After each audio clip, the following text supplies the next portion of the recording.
Okay guys, so we're going to talk a little bit about scratch art. Okay, this is a piece of scratch board. It's basically just board or heavy paper that has gesso on it that is then covered with black ink. When we scratch the ink away, it reveals the white underneath, and we essentially are shading backwards. Okay, there's a couple different tools that we have. These are two different scratch knives. Okay, hopefully you can see that this one is a little more rounded, whereas this one is a little more like an arrow point or an arrowhead. Okay, they're called scratch knives. They're not terribly sharp, although, you know, I have seen kids poke themselves and stuff like that, but, you know, just be a little more careful with it. You also got this scratch tool that has several prongs, all right, on it, and you'll get several lines at a time, all right. There's also these that are just like a dowel with a metal point on it. Those don't work terribly well, but they do work, all right. And then you've got just a sharpened dowel rod, which can also be a skewer that you could buy in like kitchen supplies. You can use a fork, you can use pins, you can use things like that. Really anything that will scratch this off, but you can control, okay? So that's it as far as the tools go, okay? One thing that you want to keep in mind is that the oils from your skin, all right, are going to get on the scratch board. And when that happens, it's going to build up and make it harder for you to scratch, okay? So what I would suggest is you take another piece of paper, okay, lay it under your hand, especially if you're a lefty like me. All right, lefties, we tend to really drag our hands across things. When you do that, you're going to wind up getting that oil on there. We want to try to avoid that, okay? Essentially what we're doing, okay, again, like I said, is we're shading in reverse. Mostly going to use hatching and cross hatching techniques, okay? So if I scratch a lot, all right, I can get all that white off, and as I come out, get my other values, all right, I'll scratch less and less, all right? You will get a little bit of dust there that you can deal with.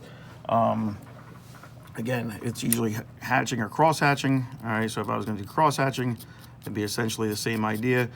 All right, and again, you know, normally every stroke we make, it makes something darker, right? With every stroke we make, it actually makes it lighter. So that's where we get the whole shading in reverse thing. Okay. One thing I can do, all right, is a transfer method. Okay, so let's say that I have that I want to shade a sphere, okay?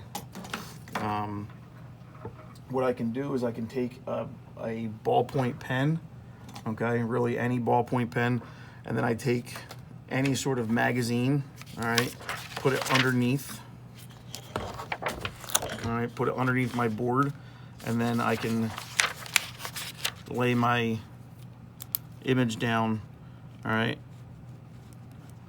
and trace that with my ballpoint pen, and I get, I don't know how well you can see that or not, but you get I don't know if you can see it right there. All right, but you get the embossed circle there, okay? So that's how we're gonna transfer our final images.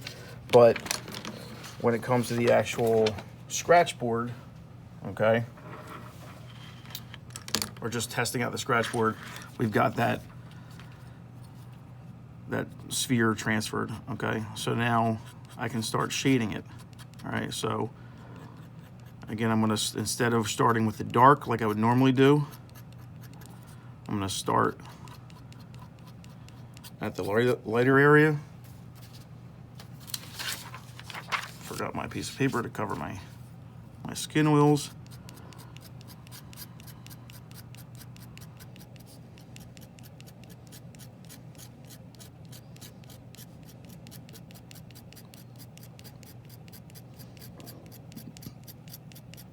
All right, as I come out, I'm doing the same thing I would normally do if I was doing hatching or cross hatching, whichever one you prefer, okay? I'm just getting a different result. So I'm still lightening my pressure, I'm still making my lines thinner, I'm still making less lines, okay? But as with every stroke, instead of making it darker, I make it lighter. Very similar to the Cam Kids with the white charcoal, all right, which is why we did that, all right? If you're a Foundations kid watching this, you'll deal with that next year, all right? But same idea, right? Anywhere that it's gonna be lighter, all right? I need to shade, so if I have a shadow, I need to shade everything except for the shadow, okay? Again, when it comes to actually getting your image on there, okay? Let's say that I'm gonna do this elephant, all right? I wanna take any magazine that I might have, all right? I wanna take this image, okay? I wanna tape this in place, all right? And then I wanna go back to my ballpoint pen, and I just start tracing, okay?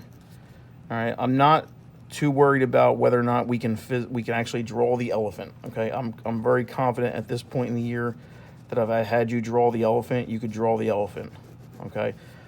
What I don't know at this point is whether or not we can use scratchboard, okay? So that's what this is about. It's not about whether or not, so are we cheating for this? Yes, we're cheating for this, okay? But if you don't do the scratchboard effectively, it's not gonna matter because it's gonna look bad anyway.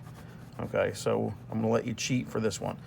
All right, so I can do something as simple as just outlining the major points, okay? Or I can go further and say, you know, this is gonna be my darkest shape, all right? This is my next value. This is my next value, and I start breaking it up into different values, okay? If you're doing the portrait, we're gonna have to do this. If we're doing the animal, I would suggest doing it. At least laying in, you know, where those absolute darks are, okay? Because it's gonna be very tempting to get in there and start basically outlining this with your scratch tool. We don't wanna do that, all right? We wanna know where these things are. Once I've got this done, all right, I want to carefully, I don't want to untape it. I want to carefully lift it up, all right, look at it and see if it's transferred. All right, it did. It's really hard for you guys to see that at all, but there are embossed lines here, okay? And then I'd be able to remove this and start doing my shading now, okay? That's the brief version of the scratch board, okay? Again, you know, we have different levels doing this right now. Okay, so we have some Creative Arts Media is doing portraits, some are doing animals, and the Foundations kids are focusing on texture and natural objects. Okay, if you guys have any questions, you know, shoot me a text, let me know. But that's the basics of it, and this is basically what we're going to be doing on the first day when we're doing the practice. Is just some sort of value scale, a sphere, just to get the idea of how this actually works, okay? Then we'll move on to our actual final image, okay? All right, hopefully we're good. All right, thanks guys.